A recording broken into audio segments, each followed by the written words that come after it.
Hello students, अस्सलाम वालेकुम। उम्मीद है आप सब खैरियत से होंगे। हमने फर्स्ट ईयर मैथमेटिक्स के लास्ट लेक्चर में क्वेश्चन नंबर 11 तक कंप्लीट कर लिया था। आज हम 6.1 के जो 3 क्वेश्चंस बाकी हैं, बहुत इंपॉर्टेंट हैं according to examination point of view. Question number 12, 13 और 14 वो भी करने के लिए जा रहे हैं। इसके साथ ही हमारी एक्सरसाइज 6.1 कंप्लीट हो जाएगी। तो अब हम देखते हैं क्वेश्चन नंबर 12 में हमसे क्या पूछा जा रहा है। If W, X, Y and Z be 4 consecutive terms of any AP, then show that W square minus Z square is equals to 3 multiplied by X square minus Y square। ये कहता है कि अगर 4 नंबर्स हैं W, X, Y and Z और ये चारों AP के हैं। AP का मतलब आपको पता है अर्थमेटिक प्रोग्रेशन के हैं, यानी कि इन चारों का अगर आप डिफरेंस लेंगे तो वो सेम होगा। अब हमें प्रूफ नहीं करना कि डिफरेंस सेम है, हमें पता है कि डिफरेंस सेम है क्योंकि ये AP का हिस्सा हैं। अगर ये चारों के चारों AP हैं, यानी कि अर्थमेटिक प्रोग्रेशन के एलिमेंट्स हैं, तो हमें प्रूफ करना है कि W square minus Z square बराबर है 3 into x square minus Y square के। तो अब हम सोल्यूशन कर लेते हैं इसका। Given that W, X, Y, Z are in AP, ये हमें गिवन है। हम ये बात जानते हैं कि जनरल फॉर्म ऑफ AP क्या होता है। पहला टर्म A होता है, दूसरा A प्लस D होता है, तीसरा A प्लस 2D होता है और चौथा A प्लस 3D होता है, एंड सो ऑन, ये चलता जाता है। तो अब आपको पता है कि ये जनरल फॉर्म है, तो जनरल फॉर्म का मतलब ये है कि आप देखें इन सब का डिफरेंस सेम होगा। अगर आगे वाले में से पीछे वाले को माइनस करें, A प्लस डी में से माइनस करें A को, आपके पास D आ जाएगा। A प्लस 2D में से माइनस करें A प्लस डी को, आपके पास D आ जाएगा। A प्लस 3D में से माइनस करें A प्लस 2D को, आपके पास D आ जाएगा। तो आप अगर इसको कंपेयर करवाएं उस गिवन अर्थमेटिक प्रोग्रेशन से जो आपको दी हुई है, तो यहाँ देखें पहला जो टर्म है वो A है, तो A इज इक्वल्स टू, यहाँ पर पहला टर्म क्या है W, इसका नाम हमने रख दिया इक्वेशन नंबर 1। यहाँ पर दूसरा टर्म क्या है A प्लस डी, वहाँ पर दूसरा टर्म क्या है X, इसका नाम आ गया इक्वेशन नंबर 2। यहाँ पर तीसरा टर्म क्या है A प्लस 2D, वहाँ पर तीसरा टर्म क्या है Y, तो A plus 2D equals to Y, equation number 3। यहाँ पर चौथा क्या है A प्लस 3D, वहाँ पर चौथा क्या है Z, तो A plus 3D is equals to Z, ये आपके पास इक्वेशन नंबर 4 आ गई। अच्छा, आपके जहन में अब एक बात आएगी कि सर ने तो कहा था कि इस एक्सरसाइज का हर सवाल इस वाले फार्मूले से होगा। तो जनाब ये फार्मूला, ये और ये सीक्वेंस एक ही चीज़ तो है। देखें, अगर आप उस फार्मूले के अंदर n की जगह पर 1 रखें तो आपके पास क्या आ जाएगा, A प्लस 1 माइनस 1 क्या होता है 0, 0 इंटू डी 0, तो T1 आपके पास A आ जाएगा। अगर आप टर्म नंबर 2 रखें तो ये हो जाएगा A plus 2 minus 1, A plus 2 minus 1, 2 minus 1 होता है 1, तो ये हो जाएगा A प्लस डी, ये आपके पास सेकेंड टर्म आ गया। इसी तरह T3 निकालेंगे आपके पास, तो ये A प्लस 2D आ गया। तो वही चीज़ तो यहाँ पर लगाई है मैंने, बस उसको सीक्वेंस की फॉर्म में लिख दिया। तो मेरी बात तो क्वेश्चन नंबर 1 से लेकर लास्ट क्वेश्चन तक वैलिड ही रहेगी कि हर सवाल के अंदर यही फार्मूला लगेगा। चलें अब हम आगे चलते हैं। ये हमें प्रूफ करना है कि W square minus Z square is equals to 3 into x square minus Y square. तो मैंने क्या लिखा, take left hand side of equation number 1।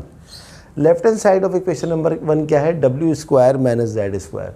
तो W square minus Z square, W किसके बराबर था, देखें W बराबर था इक्वेशन नंबर 1 में A के बराबर। तो ये हो गया A का स्क्वायर माइनस जो मेरे पास दूसरी चीज़ क्या है Z का स्क्वायर। Z मेरे पास क्या है A प्लस 3D, तो A प्लस 3D का square, A square minus A plus 3D का होल स्क्वायर।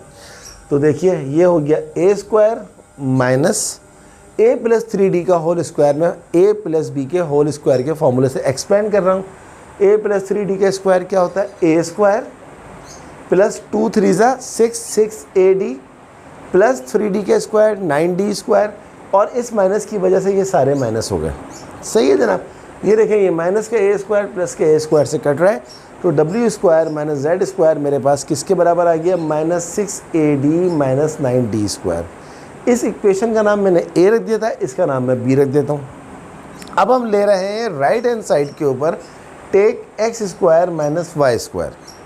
तो x हमारे पास किसके बराबर है, a प्लस डी के, तो a प्लस डी का whole square minus Y square, y हमारे पास क्या है, a प्लस 2d का होल स्क्वायर। तो इसको खोल देते हैं, a प्लस बी के होल स्क्वायर के फॉर्मूले से a स्क्वायर प्लस 2AD प्लस डी स्क्वायर, ये आ गया माइनस, इसको खोल दीजिए आप a प्लस बी के होल स्क्वायर के फॉर्मूले से a square plus 2 into a into 2 टू ज़ा 4AD प्लस बी स्क्वायर यानी कि 2D का स्क्वायर क्या होता है 4D स्क्वायर। और इस माइनस की वजह से ये सारी चीज़ें माइनस हो गई, ये माइनस का a स्क्वायर, ये प्लस का a स्क्वायर कट गया, और बाकी क्या बचा, प्लस 2AD में से माइनस 4AD करें तो आपके पास माइनस 2AD आ जाता है, और प्लस डी स्क्वायर में से माइनस 4D स्क्वायर निकालें आपके पास माइनस 3D स्क्वायर आ जाता है। अब हमें राइट हैंड साइड के ऊपर सिर्फ x square minus Y square नहीं लिखा हुआ, राइट हैंड साइड के ऊपर 3 multiply by x square minus Y square लिखा हुआ है। तो अब हम x square minus Y square को 3 से मल्टीप्लाई कर देते हैं। तो मल्टीप्लाई कर दीजिए लेफ्ट हैंड साइड को भी 3 से, राइट हैंड साइड को भी 3 से, तो 3 into minus 2AD minus 3D square, 3 टू ज़ा माइनस 6AD, 3 3 ज़ा माइनस 9D स्क्वायर। और आप देखें minus 6AD minus 9D square किसके बराबर है, minus 6AD minus 9D square बराबर है W square minus Z square के। तो इसकी जगह पर हम रख देते हैं W square minus Z square, और ये बिल्कुल वही चीज़ आ गई जो उसने हमसे बोली थी। उसने क्या कहा था, उसने कहा था ला के दिखाओ W square minus Z square बराबर है 3 into x square minus Y square. देखिए W square minus Z square बराबर आ गया 3 into x square minus Y square. I hope you understand कि हमने इसको कैसे किया। तो ये हो गया जनाब question number 12। Let's have a look question number 13। देखते हैं 13 में हमसे क्या पूछा जा रहा है।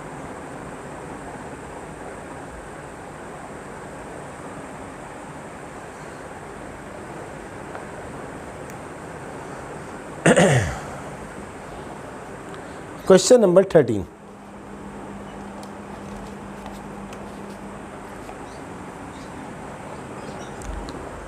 question number 13 is,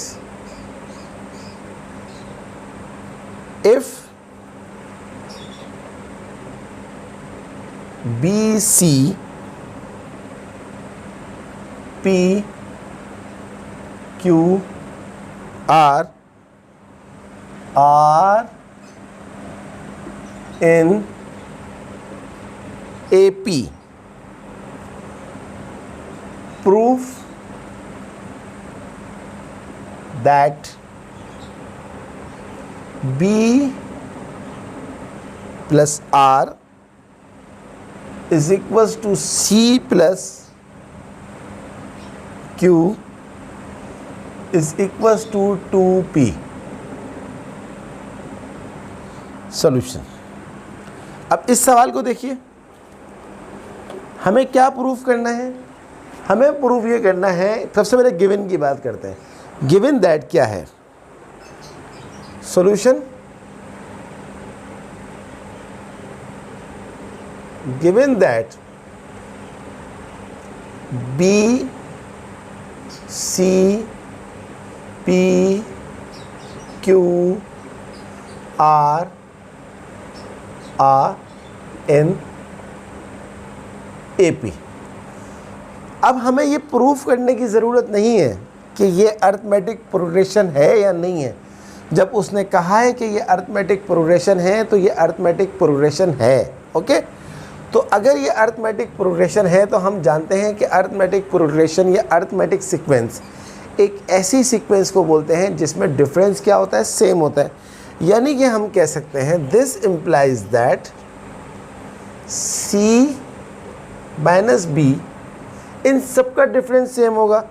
यानी कि इसका डिफरेंस निकाला C माइनस B, ये बराबर होगा इसके डिफरेंस के P माइनस C के, और ये बराबर होगा इसके डिफरेंस के Q माइनस P के, और ये बराबर होगा इसके डिफरेंस के R माइनस Q के। और ये बात तो आपको मैंने फर्स्ट डे ही बताई थी कि डिफरेंस अरिथमेटिक सीक्वेंस का कैसे निकाला जाता है। हर आगे वाले नंबर को पीछे वाले नंबर से माइनस करते हैं। तो ये आपके पास आ गया सबका डिफरेंस। अब हम इसमें से एक काम करते हैं, इस c माइनस बी को इस r माइनस, क्योंकि ये सब एक दूसरे के बराबर हैं तो हम किसी को भी किसी के बराबर ले सकते हैं। तो हम c माइनस बी को ले लेते हैं r माइनस क्यू के बराबर। क्यों लेते हैं अभी थोड़ी देर में ही आपको पता लग जाएगा। इस माइनस क्यू को यहाँ शिफ्ट कर दें और इस माइनस बी को वहाँ शिफ्ट कर दें। ये हो जाएगा c प्लस क्यू, ये हो जाएगा r प्लस बी। इसका नाम आप रख दें इक्वेशन नंबर 1। आगे चलते हैं। अब हम इस p माइनस सी को बराबर ले लेते हैं q माइनस पी के। p इस माइनस p को यहाँ ले जाएं तो ये हो जाएगा प्लस p। इस माइनस सी को वहाँ ले जाएं, ये हो जाएगा प्लस सी। p प्लस पी कितना होता है 2p प्लस q प्लस सी। इसका नाम रख दें आप इक्वेशन नंबर 2। अब आप गौर से देखें, यहाँ पर शुरू करते हैं। हमें क्या प्रूफ करना था, b प्लस आर बराबर है c प्लस क्यू बराबर है 2p। गौर से देखिए, ये है फ्रॉम इक्वेशन 1 एंड 2। गौर से देखें, इक्वेशन 1 किसके बराबर है, r प्लस बी बोलें या b प्लस आर बोलें बराबर है, एक ही बात है। Is equals to b plus R किसके बराबर है, c प्लस क्यू के। और c प्लस क्यू फ्रॉम 2 से किसके बराबर है, 2p के बराबर। और यही चीज़ तो हमें चाहिए थी। गौर से देखें, हमने क्या किया, फ्रॉम इक्वेशन नंबर 1 में b प्लस आर किसके बराबर है, c प्लस क्यू के। और फ्रॉम 2 से c प्लस क्यू किसके बराबर है, 2p के बराबर। और ये देखें, इसने कहा था प्रूफ करो, साबित करो कि b प्लस आर बराबर है c प्लस क्यू बराबर है 2p। हैंस प्रूफ हो गया। ये था क्वेश्चन नंबर 13। मुझे उम्मीद है कि आपको बहुत अच्छी तरह से समझ में आया होगा। प्रैक्टिस करिएगा। यूजुअली ये टीचर्स नहीं करवाते क्वेश्चंस, पता नहीं क्यों नहीं करवाते। देखें कितने आसान सवाल है, बस इससे ज़्यादा मैं क्या कहूँ, क्यों नहीं करवाते। Let's have a look question number 14, last question of this exercise. मेरा फेवरेट क्वेश्चन है ये, question number 14, last question.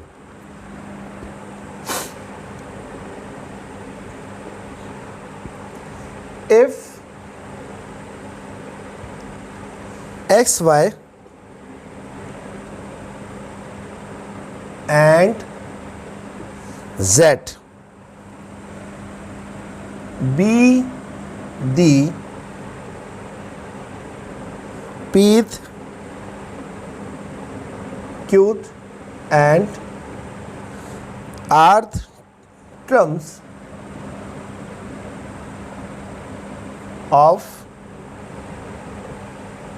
an AP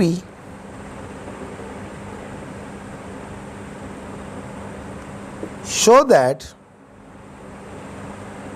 P, Q, R, X,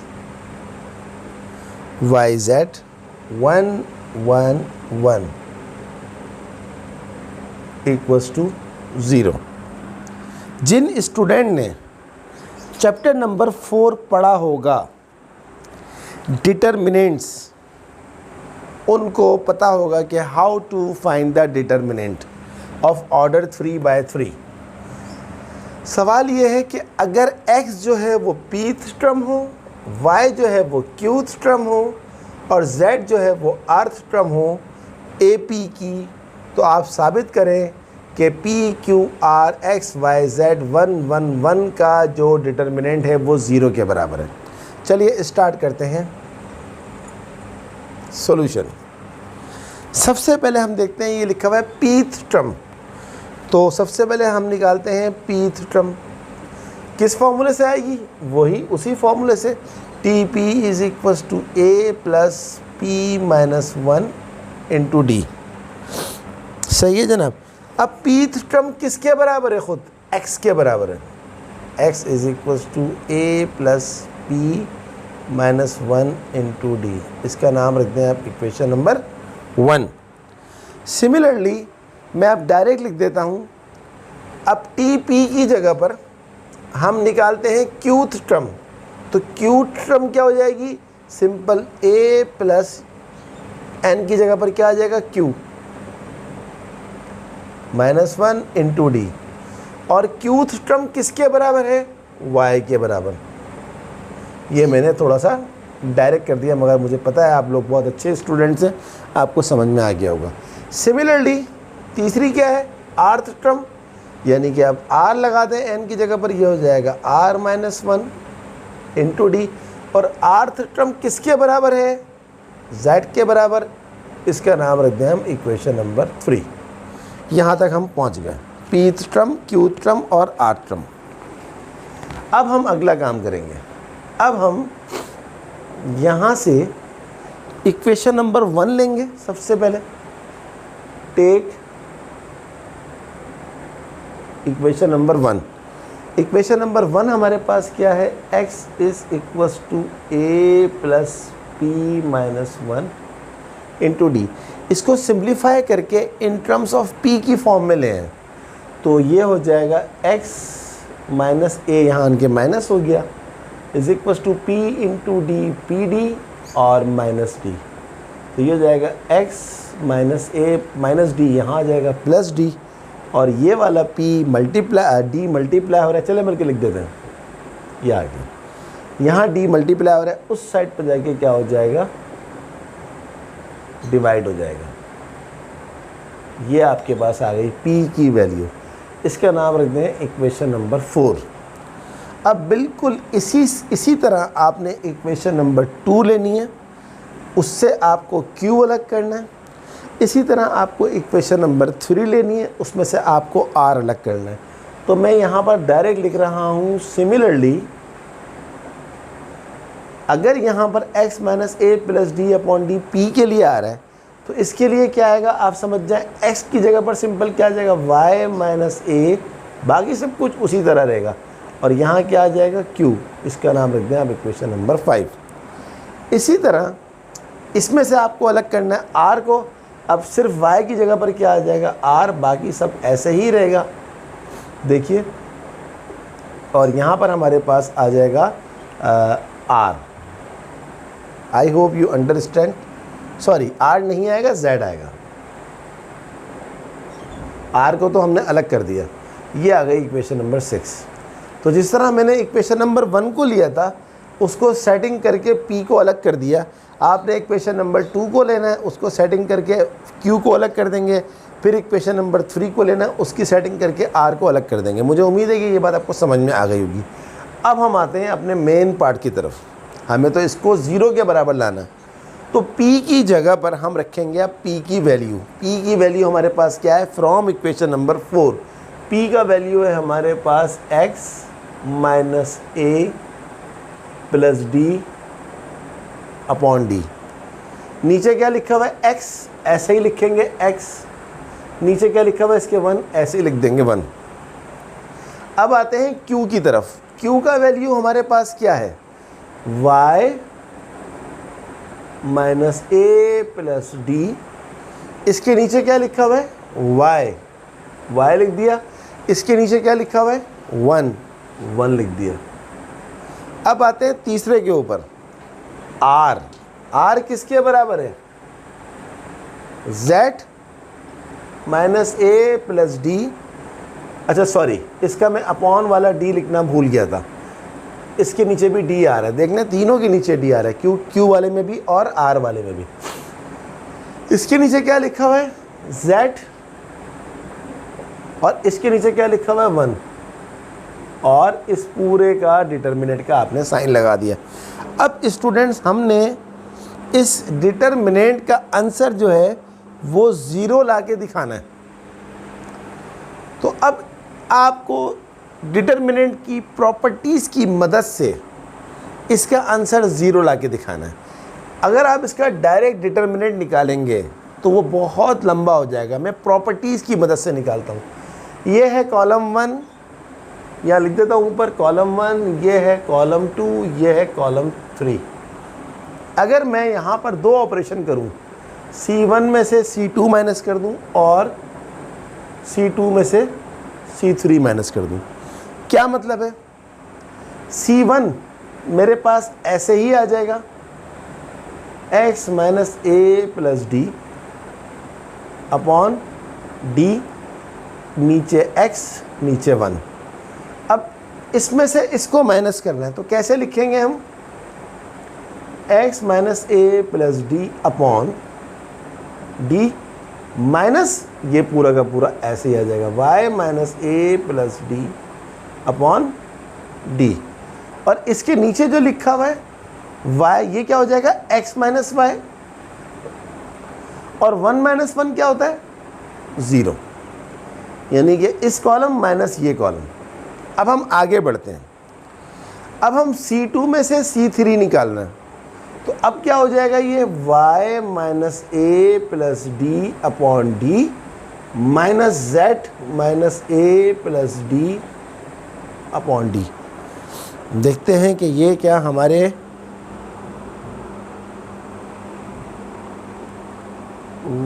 कैमरे में आ रहा है। स्टूडेंट, ये काम में थोड़ा सा ये आउट हो जाएगा इसका फोकस, तो मैं ये काम जो है वो करवाता हूँ इस जगह पर, क्योंकि मेरा काम तो तकरीबन ख़त्म हो गया है। ये वाला थोड़ा सा और अच्छी तरह मैं करवाना चाहूँगा। मैं नहीं चाहता कि कोई चीज़ आपकी नज़रों से दूर रहे, तो ये काम मैं यहाँ कर देता हूँ इसके बराबर में। C1 माइनस C2 और C2 माइनस C3। असल में डिटर्मिनेंट बहुत बड़ा है तो इसलिए मुझे इसको शो करना है बिल्कुल सही तरीके से। तो अब देखें, C1 तो ऐसे ही आ जाएगा, वही काम कर रहे हैं, कोई नया काम नहीं है। x minus A plus D upon D, नीचे x आ गया, नीचे 1 आ गया। इसमें से इसको माइनस कर रहे हैं तो क्या लिखेंगे? x minus A plus D upon D, minus की साइन लगाएंगे और माइनस की साइन लगा के ये पूरी की पूरी चीज़ लिख देंगे इस तरह, y minus A plus D upon D. इसमें से इसको माइनस कर दिया, x में से y माइनस हो जाएगा और 1 में से 1 माइनस हो जाएगा, जो कि आंसर आएगा 0। अब ज़्यादा क्लियर है। अब क्या लिखा हुआ था? C2 minus C3। अब C2 में से C3 माइनस करते हैं तो क्या हो जाएगा? y minus A plus D upon D minus z minus A plus D upon D. नीचे क्या हो जाएगा? y माइनस z, और 1 माइनस 1 क्या हो जाएगा? 0। ये हमारा डिटर्मिनेंट आ गया। अब हम एक काम करते हैं, अब ये तो एग्जैक्टली ऐसा ही आ जाएगा जो C1 है, x minus A plus D upon D, नीचे x नीचे 1। अब देखिए ये इसमें से माइनस हो रहा है, तो मैं पहले माइनस करता हूँ, बाद में काम करूँगा। तो ये मैं अलग से यहाँ लिख देता हूँ x, इन दोनों का LCM में d ले रहा हूँ। ये देखिए d ले लिया, d से d कट गया, यहाँ क्या बचा? x minus A plus D, और d से d कट गया, यहाँ क्या हुआ? Minus Y minus minus plus A minus plus minus D. अब आप देखें फ़ायदा क्या हुआ अलग से करने का। a से a कट रहा है, d से d कट रहा है, तो आपके पास खाली क्या बचेगा? x minus y upon D. नीचे क्या लिखा हुआ है? x माइनस वाई, इसका कुछ नहीं होगा, नीचे लिखा हुआ है 0। तो ये आ गया इसका आंसर, इस वाले कॉलम का ये आंसर आ गया। सिमिलरली इसको भी माइनस कर देते हैं, यहाँ पर इसका एलसीएम ले लेते हैं d। जब d आप एलसीएम लेंगे तो क्या हो जाएगा? y minus A plus D minus plus minus z minus minus plus A minus plus minus D. अब आप गौर से देखें, ए से ए कट गया, डी से डी कट गया, तो खाली क्या बचेगा, इस पूरे का जो आंसर आ रहा है माइनस करके y minus Z upon D. नीचे क्या लिखा हुआ है, y माइनस जेड, और उसके नीचे क्या लिखा हुआ है, 0। ये डिटर्मिनेंट निकालने के तरीके हैं। तो अब आप यहाँ तक पहुँच गए। अब इसके बाद आपको निकालना है डिटर्मिनेंट। असल में इसको बोलते हैं कॉलम ऑपरेशन और रो ऑपरेशन भी। अगर रो के साथ किया जाए तो कहलाता है रो ऑपरेशन, कॉलम के साथ किया जाए तो कॉलम ऑपरेशन कहलाता है। अब इसका जब आप डिटर्मिनेंट निकालेंगे, क्योंकि आपने ज़ीरोज़ बढ़ा दिए, जितने ज़्यादा ज़ीरो किसी डिटर्मिनेंट के अंदर आते हैं वो सवाल इतना ही आसान हो जाता है। तो अब ज़ीरो बढ़ गए, अब देखिएगा ये सवाल कितना छोटा होगा। वरना अगर यहाँ हम डिटर्मिनेंट निकालते हैं इसका तो 2-3 सफ़ों में ख़त्म होता है और गलतियाँ भी बहुत होती हैं। यहाँ पर गलती की गुंजाइश भी इतनी नहीं है। अब इस स्टेप के बाद क्या काम करना है, मैं इसको रब कर रहा हूँ क्योंकि मुझे मोर स्पेस चाहिए, लेकिन हमारा काम तकरीबन ख़त्म होने वाला है।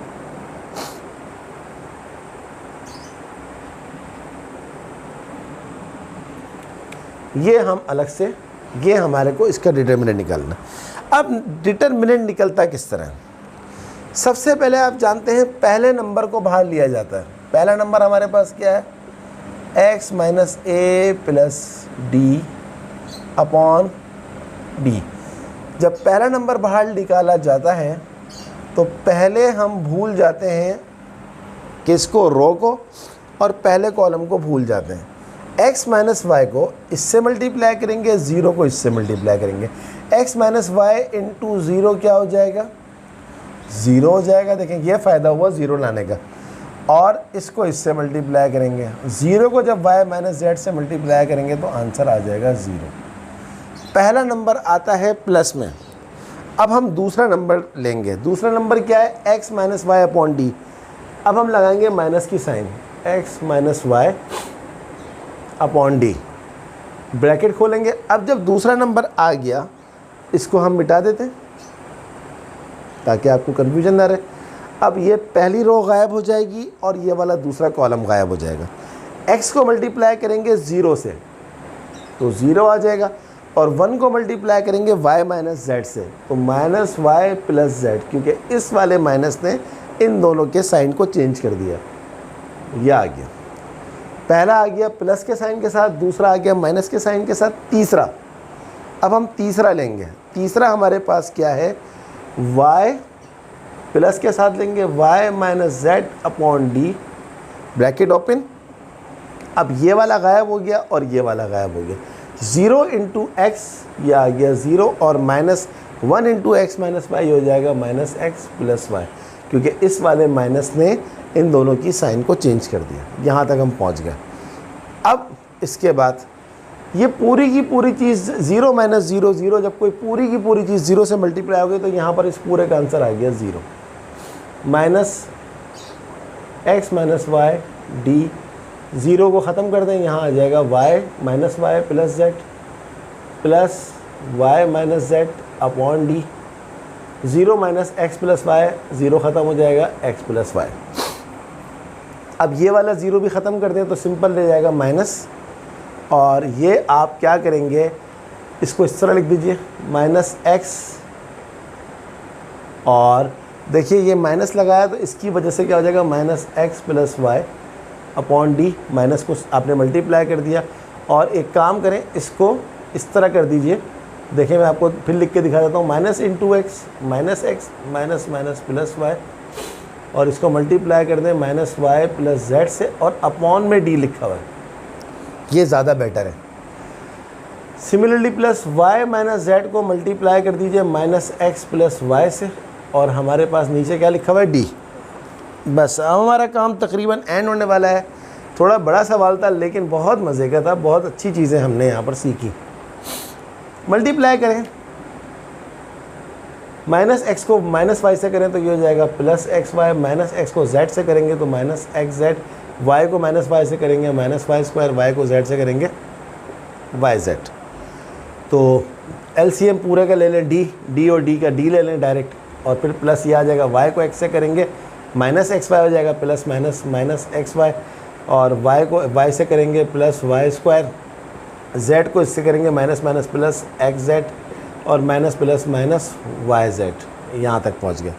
अब आप देखिए ये वाला माइनस एक्स वाई, ये वाला प्लस एक्स वाई कट गया, ये वाला minus x Z plus X Z cut गया, ये वाला वाई स्क्वायर माइनस का प्लस का कट गया, वाई जेड प्लस का और वाई जेड माइनस का ये कट गया। ऊपर बचा आंसर 0, नीचे बचा d, और 0/d आ गया 0। और देखें हमें क्या लाना था, 0 ही लाना था। प्रूफ्ड। बहुत मज़े का सवाल था, बहुत अच्छा सवाल था। थोड़ा सा बड़ा हो गया, लेकिन अगर मैं इसका विदाउट प्रॉपर्टी डिटर्मिनेंट निकालता तो फिर तो ये बहुत ही बड़ा हो जाना था, इससे डबल या ट्रिपल हो जाना था।